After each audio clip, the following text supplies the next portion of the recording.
All right, guys, we back, part two. So we've connected with the vehicle.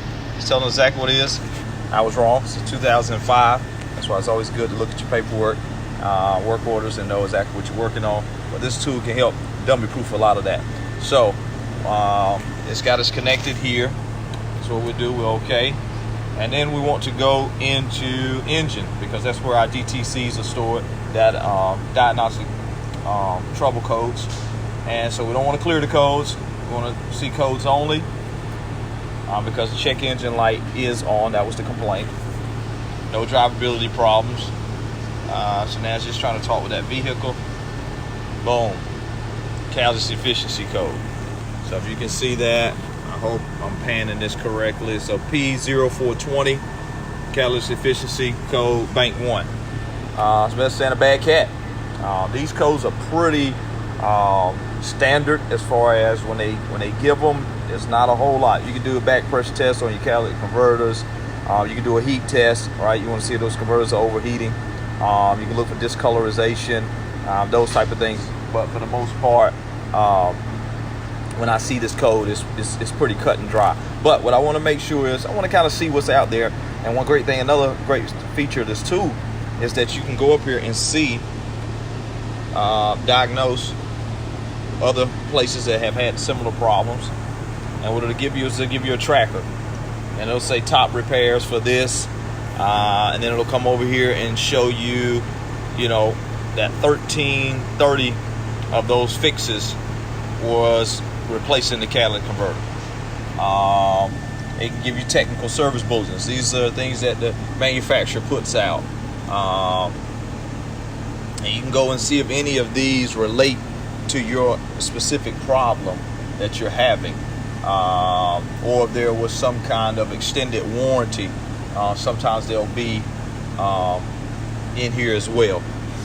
So we can pretty much, so now one other test that we can run is we can go back and we can look at the actual oxygen sensors, pre-cat and post-cat oxygen sensors, because that's one of their main jobs, is to test that catalyst converter.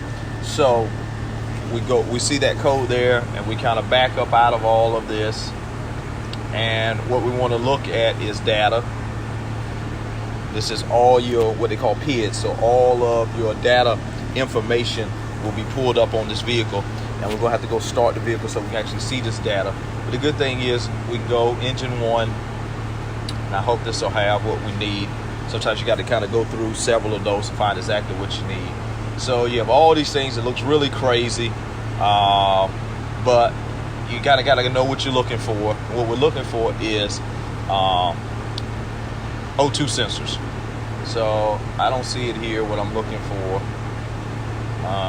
Let's see.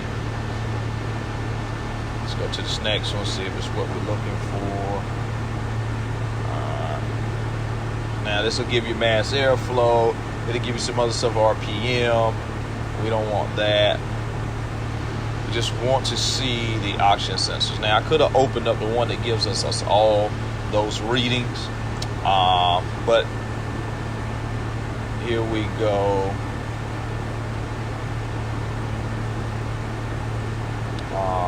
Showing us heater. That's another heater. It's just telling if it's on or off. This is going to be your pre-sensor for it here, and we can graph that in percentage, but that's not really showing me exactly what I want to see. So I'll come back out. Let's see. See if this will be where we want to go. There's some other things that you can go into. All right, so here we have an actual test for the catalyst converter that we can go into. We can test the O2 sensors. We can see some things. Let's just kind of go and experiment with this, because each one of these vehicles and what Snap-on offers to each one of them is different. So some of them you go in, it'll give you a test, and some of them won't.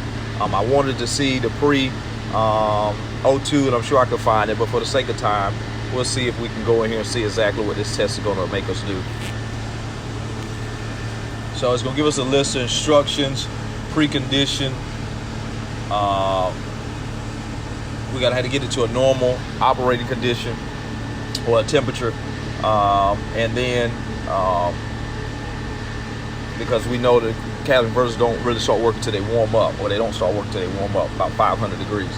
So what we're gonna do is we're gonna do that, and then we're gonna see if our cats are doing what we wanted to do, or in this particular case it's just a single cat system. So I'll be back once I get that ready to go and that test ready. All right.